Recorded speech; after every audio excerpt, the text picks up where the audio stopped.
You are live. It says we are live. And hello, everyone. A week from today is Christmas, or the week from today, Christmas will be over, and all the faldera that were making us crazy over the last month will be done, and we can focus on the new year ahead. So we thought we would come on here today to share this live with you. I have with me my creative tech specialist, Callie Peterson. Hello, Callie. Hello. Thanks for being with me today. Callie's going to make sure if we go off the rails that we might somehow get back on the rails. Right, Callie? And we are looking good. I have it pulled up on my phone. We're live. I can see us. So we're good. Okay. All right. Well, I am going to take you off screen and I'm going to go on and let's see if I can do that. And I did it. Yoo-hoo! So for those of you who don't know me, my name is Sherry Ruskis, and I am coming to you today to share some thoughts around planning for your growth, not just planning or doing New Year's resolutions or any of that, but your growth for 2024. And I'm not talking about just any kind of growth. I'm talking about the kind of growth that happens when you use your own innate creative talents and gifts. And we all got them. No matter what you might think or say to yourself, you've got them. So to give you some background, I have spent the last 40 plus years as an entrepreneur, the last 24 as a business coach with my company, Business Victories, working primarily with women entrepreneurs like myself who are doing less than $1 million a year in gross revenue, and doing masterminds, one-on-one coaching. And I really have been looking to do a change of doing more creating. So this is why I created this YouTube channel along my journey.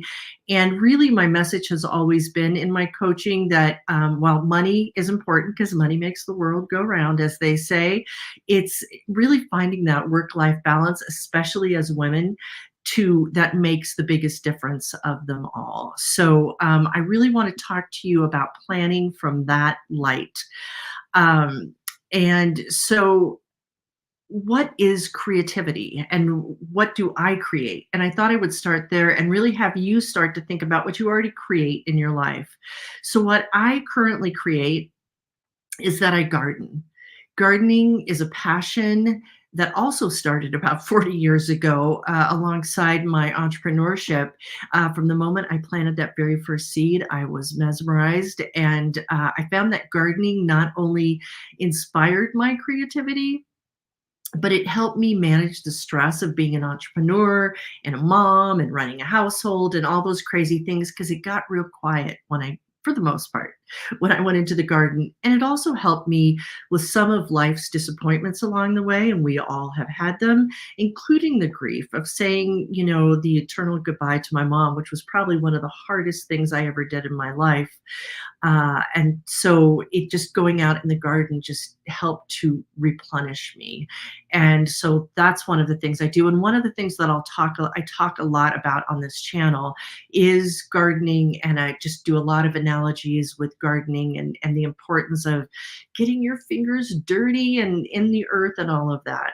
I also love to create beautiful decor in my home. I am blessed to live in my home for like 30 years now. We live on a couple of acres. We bought a real fixer-upper. Oh, we did. And so I just love doing that. We just recently redid our kitchen, which was after 15 years of that. We had redone it once already. That was a joy. I love to write. That's another creative thing. And I think that writing is a tool. So many people say, oh, I can't write. And then they start to write and they can. And I did that back 24 years ago when I started my coaching. I had started something called the Victory Letter. I wanted to send out something positive every Monday morning.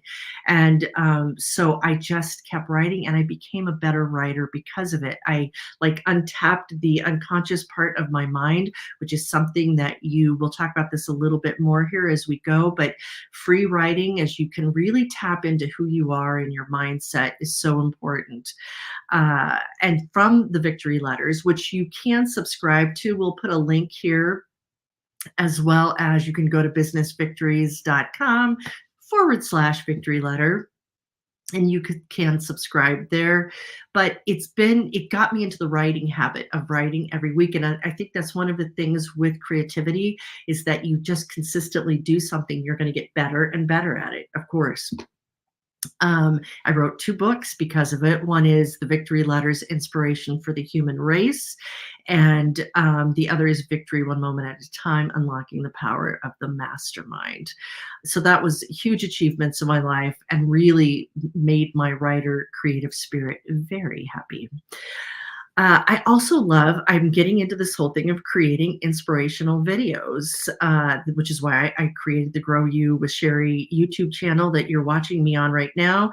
And I also am doing things over on Instagram at Victory Girl, if you want to learn more about me over there. I share a lot of gardening life analogies and snippets along the way of my beloved garden, which now is indoors because, I live in Boulder, Colorado, just outside of Boulder, Colorado, and I got a garden indoors these days for sure. I also create online programs that are empowering. And here's the important part for me as a coach, is to make them affordable, so they're within reach of many people. There's so many coaches out there that, you wait to hear the drum roll. Oh, it's only $10,000 for this program, $2,000 for this program. Mine are, I try to do them less than $100, or less, some even less than $50. So it's really an important thing that I can be farther reach out there. And what I've created within my online programs is something I call the Grow Sessions, which is designed to help you find meaningful goals that touch your values, that touch who you are. And we'll talk about that more here in a minute, which led me to creating the Grow Planner. And it's really that planning piece that I want to talk to you about today. So I don't know about you, but I used to have a variety of planners over the years. Where did I put them? They're behind me here, right here. This is like all these planners that I have had over the years that some worked in some good ways and some didn't.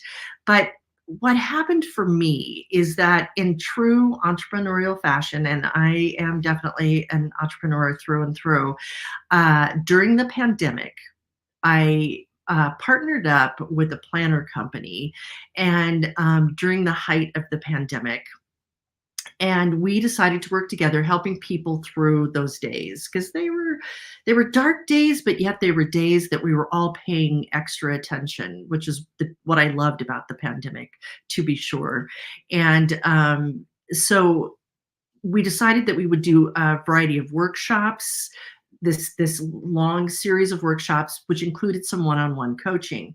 And what was such an eye-opener for me as a coach is how many people told me, because I would say, so how often do you use your planner? And some would say, oh, once in a while, or some would use it a lot. But what really happened for what I discovered is that some people never even opened the planner when they got it. It was just something about ordering it and having it there. Some people do that with online programs as well, but that having it there, that it just didn't get them where they to do what they wanted to do. And what was very interesting for some people, it was one woman I will never forget. Her one thing she wanted to do, but she felt guilty. And as women, we tend to feel guilty about self-indulging things. She wanted to create a room that she could put all of her photos over the years in, and start creating photo albums for her family. And so we talked through the way that she could do that. She was retired. There was no reason why she couldn't. She got onto Morning Momentum. It was a beautiful thing. And so that's really what got into my blood about the planning. Now, what happened with the planning company is that they were pretty set in their ways, let's just say. And there was the whole thing that was happening during that time of they couldn't get the planners in. There was a lot of things happening during those days. So I decided, as I have many times in my life, set out on my own. I did look at other planners, but I kept coming back to this one thing. And I'll share this here with you as I grab one of these planners. It's like, there's the hard, I don't want to put the name of it because I don't want to put any planner down, but like there was a spine on it, hardcover, all these things, which are very environmentally unfriendly. And one thing about me, love of the earth, all these things, is that I try to remove waste as much as I can. So what I decided is that in the course of creating my own planner, that I would make it virtual where people could print out what they wanted to print out. I have mine, and I'll just show you here. It's like it's in a 3-ring binder so that I can take pages out, put pages in that I want to, and it's downloadable so that you can do it too over and over again. So it's one of those things that you pay for it once and you have access to it to use it as you want to. So there was that part of it that was really important to me. I also wanted to make it universal. And when I say universal, what I mean is that there were no dates in the calendar. And some people say, oh, I just got to have a date in my calendar. Well, here's the reality. I believe that you should use especially if you're deeply immersed in you've got things scheduled in your calendar, whether it's appointments or meetings or whatever, that, we all have our phones.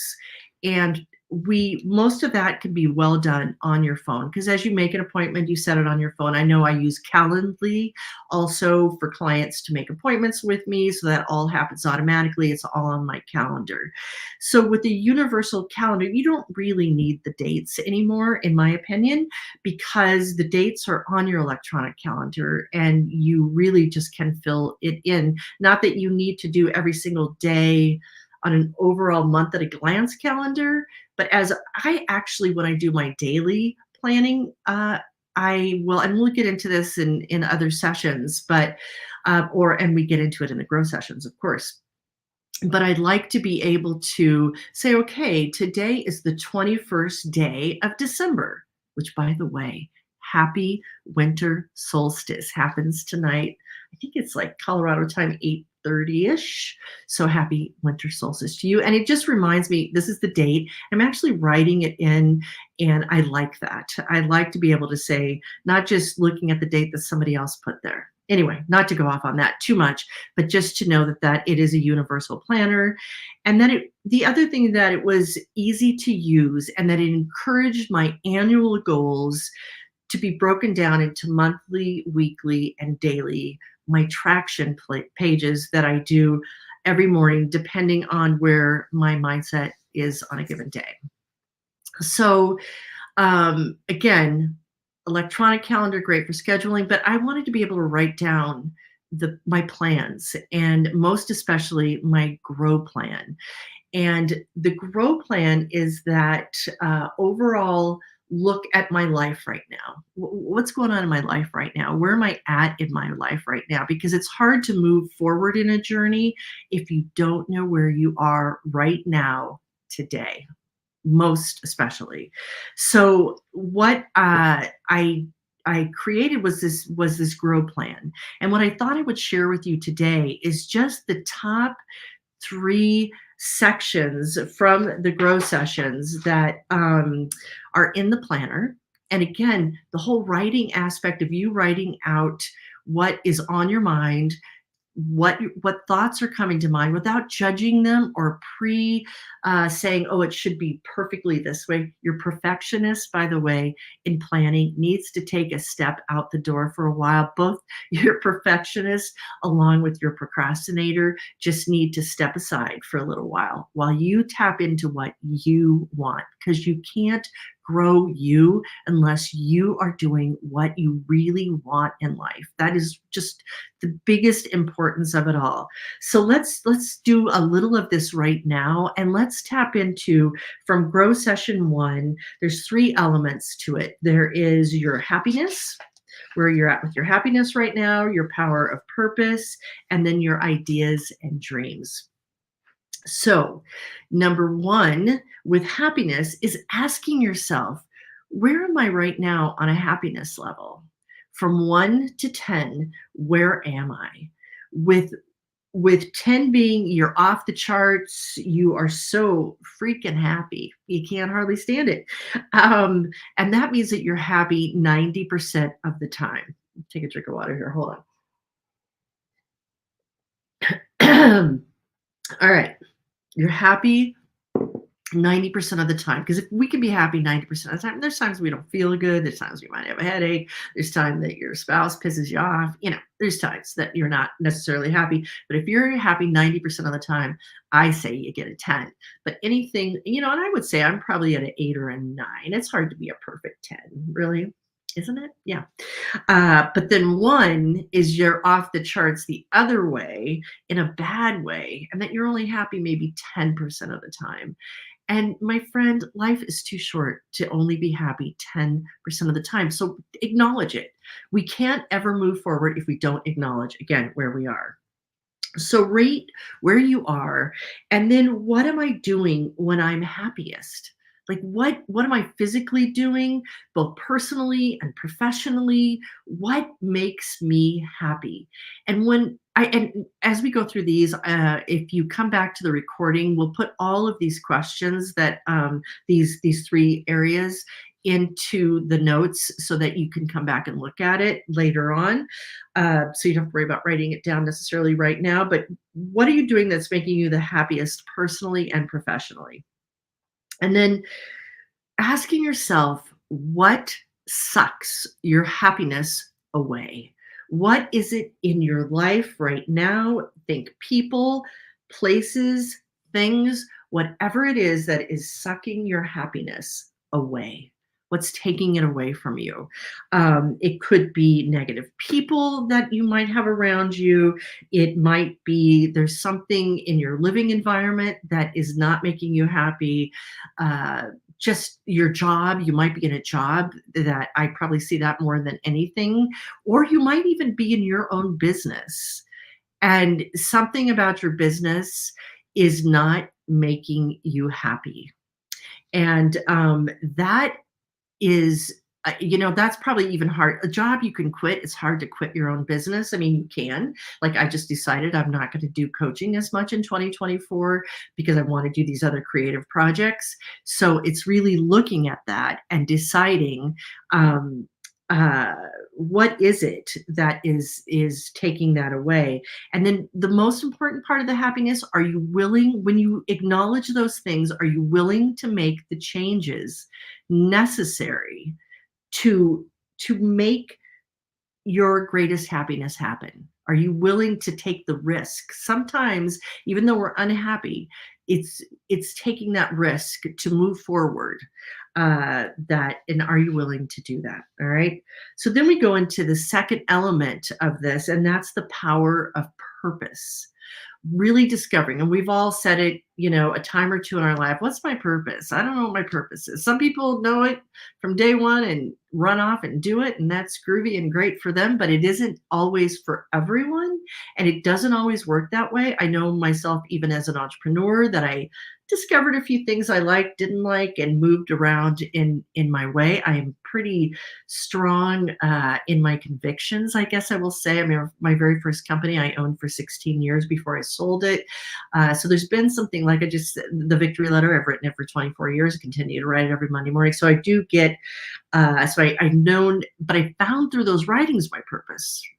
And now, as I move into more of this creative side of my life, I know that's my purpose now, is to be able to get a wider message out there than just one-on-one coaching and my smaller masterminds that I've been running the victory circles all these years. So here's a question, is asking yourself, how do I allow my star to shine, enabling to light my star as well as light the star of others along the way? Because I am a firm believer, when you are living your full passion, you are lighting other people along the way. It's like the sun. It lights a lot of other things along the way. Where do I actively and proactively spend my days shining my star so that I will be all that I want to be? And I'm going to say want again, because, both physically, mentally, where do you want to be? One of the reasons that I am such a huge advocate for a morning, what I call morning momentum practice, is that it helps you to start at the beginning of the day, taking a deep breath and saying to yourself, where do I want to be today? Yeah, this is what's on my electronic calendar. Here's what I'm supposed to be doing, but where do I really want to be today? What do I want to do? What are the things that and as I like to think of them as, what are the ta-das that I want to see happen in this day today? Again, our greatest commodity is our time. So what do I want to do with these next 24 hours that I've been given today? Sometimes it's really about wiping things off your calendar, that, you know what, I made this appointment and I don't want to do it. Some you have to do it. All right. That dentist appointment that you made 3 months ago that you thought, oh, sure, today you don't feel like it, you probably should go. Yeah. But you know what I'm saying? It's really looking at that, and really having something that's a powerful resource to check in with yourself every single day.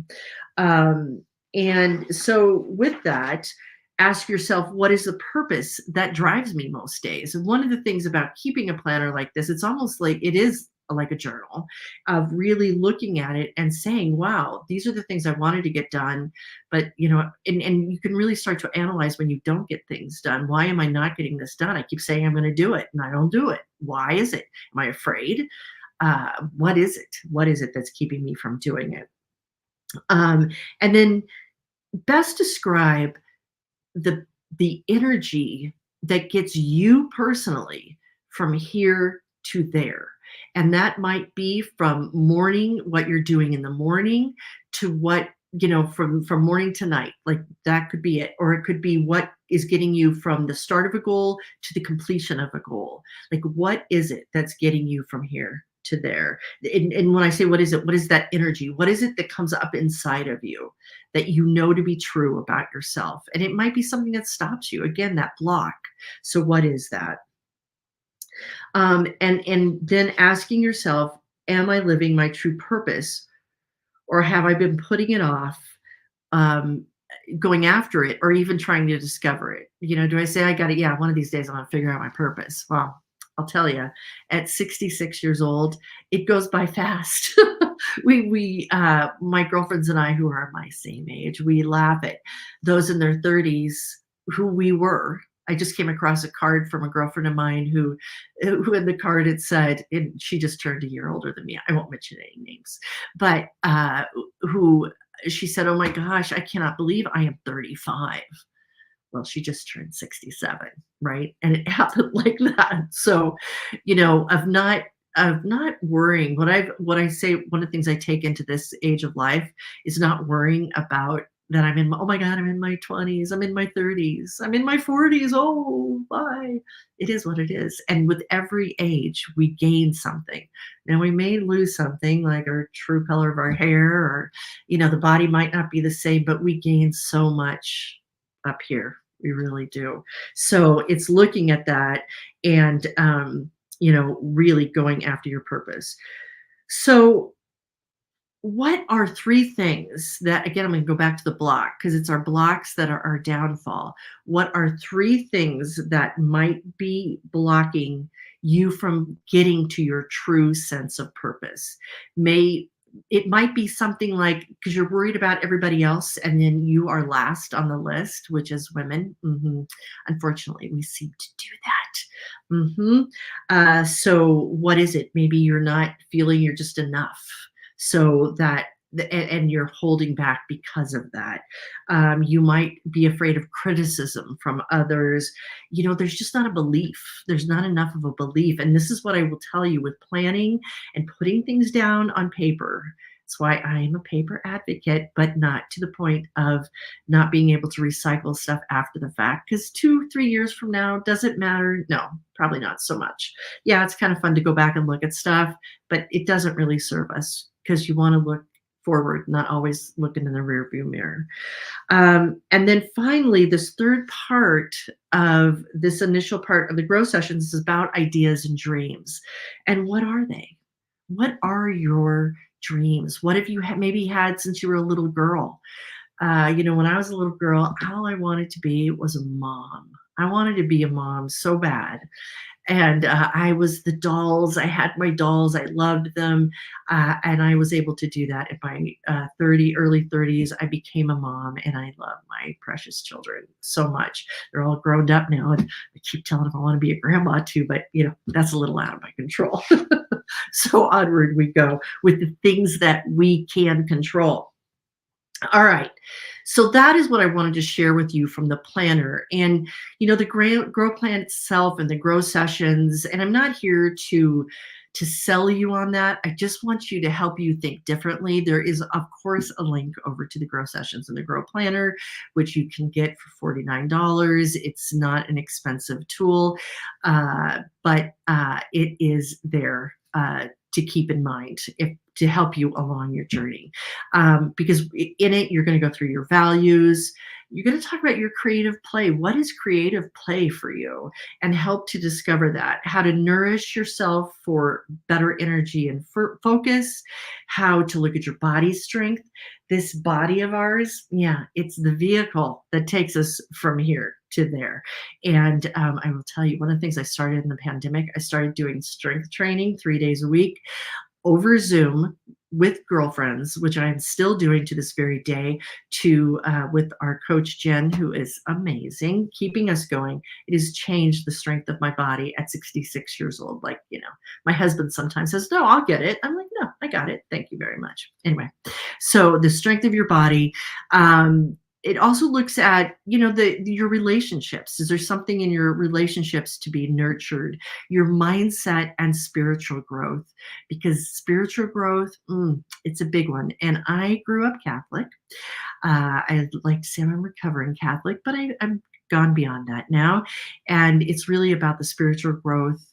No matter, and it's not religious necessarily. It might be religious for you and it might not. It's just the spirit of you doing the best you that you can possibly do. That's where I feel like spiritual growth really comes in. Looking at your relationships, I mentioned that. The challenges. Okay, we all have challenges that are set around us.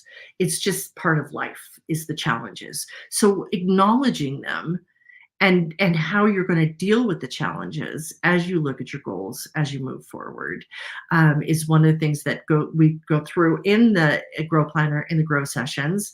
And clearing the physical and mental clutter. So it could be the physicality of clutter, it could be right here in your mind, and different ways to look through that. Looking at who you want to inspire in the year ahead, because with creativity, as I mentioned before, comes the want and the desire to inspire others. The decisions that need to be made. You need to look at the decisions in your life. Sometimes we'll put them off. I'm going to put them up on a shelf. Where's the shelf? Shelf's up there. I'll put that decision up on that shelf. I'll think about it tomorrow. But what decisions need to be made that might be part of the blocks that are holding you back? And then the final thing that I will mention here is the legacy that you want to create in the year ahead. So in 2024, what part of your legacy? Because the one thing we all know, there's no guarantee in this life how long we're going to be here. But if we have this opportunity right now to create a legacy, what is that legacy that you want to create? And putting all this all together helps you come up with your shiny goals for the year ahead, and goals that you really want to attain that make a big difference in your life. So what are those? And the steps that you need to take to get there. Because here is the problem with whether you call it New Year's resolutions, goals, whatever. Without the steps to get there, they're just pretty words on a piece of paper. That's it. And so by looking at the steps, it can also help you to decide, do I really want this? Is it going to take me 10 years to get there? So a big thing for me for many years was to be on the New York Times bestseller list, right? Yeah, no, it has not happened. I will tell you that. And I realize now every week we get the New York Times. Every week I look at it and I see, Britney Spears has been on the top of the New York Times bestseller list for many weeks now. Britney has 50 million followers, 50 million. I believe that's right on Instagram. And I can't compete with that. And so do I want to spend my life going after things that will get me there? Potentially, but also there's too many other things in my life that I want to do, including opening people to gardening and other things so that's gone off my list. Yeah, sorry to my son who knows that has been on there a long time. I don't It's just not, it's not a goal that the steps to get there are something that I want to spend my life doing, especially if it's going to take 10 years to get there. And I don't like a lot of the steps that it's going to take to get there. So, really looking at it from a realistic perspective, not just the glory of the goal being achieved at the end of it all. So that's primarily it what I wanted to share with you today. I think we are at about a half an hour here, so I just want to quickly wrap this up. But I wanted to let you know that moving more into 2024, we're going to be doing more of these lives. They seem to go pretty easy here this morning or this afternoon. We're going to do it initially 2 times a month. And what I want to do is that I want to bring on um, guests who have taken their creative talents and built a life around those talents. So whether they're gardeners or creatives, so we're going to kick this off on January 3rd. I'm going to interview Whitney Hayden of Murals by Whitney. She is the one who created the artwork right here, our new Grow Your artwork, which we're going to be putting up here on the channel. I did a video I'll be doing sharing with you next week about it, but she's going to come on. And one of the things I knew, and I'll share that in the video, that I wanted to bring to life this whole idea of the Grow You. And Callie had started it. Thank you, Callie, for that. And then Whitney created this artwork that I just absolutely love. So we're going to bring her on and how she took her her life working in retail and created this business in Texas that is phenomenal. And so I'll share more, and actually I'll put some links here and to in our video next week over to Whitney's her website and her Instagram, etc. So as I leave you here today, as we all head off into the holiday madness, I want to encourage you to honor your creativity. It is a part of you that makes you uniquely you, without a doubt. And it grows you. Nothing grows you like your creativity. Nothing. It's that God-given gift. And whatever your belief in God, creator, whoever it is, that is innately in you. And if any of you are addicted, as I am, to the power of plants, and I will be sharing as we go through in the year ahead some very creatively inspired gardens. I am one of the goals that I am achieving in 2024. Trip has already been booked and planned. Is some of the gardens in France, which I cannot hardly believe I'm going to Paris as I travel there in May. And I blocked myself from this goal for many, many years. And through much encouragement and my husband's love, we are heading there in May. So that is really awesome. So I encourage you to take creative chances. And it's when we step out of our comfort zone. Do things that I grow in the garden die? They do. And things that I've tried didn't work out so great, but I never knew I could or could not get there unless I tried. And it usually comes out differently sometimes than we initially thought. Plants that I never knew I would become a plant lover of, I am. Like zinnias. I didn't even know a zinnia existed. And now I am mad for zinnias, I'll just say. And I think that's all I wanted to say. Please, other than please share this recording. If you know someone who is struggling along their way, please share this recording with them and come back and listen to the recording. If you just missed part of the live, come back to the recording and it's going to be here. And that's it. Happy holidays. And Here's to 2024, and I look forward to seeing you here live on January 3rd. Take really good care. All right.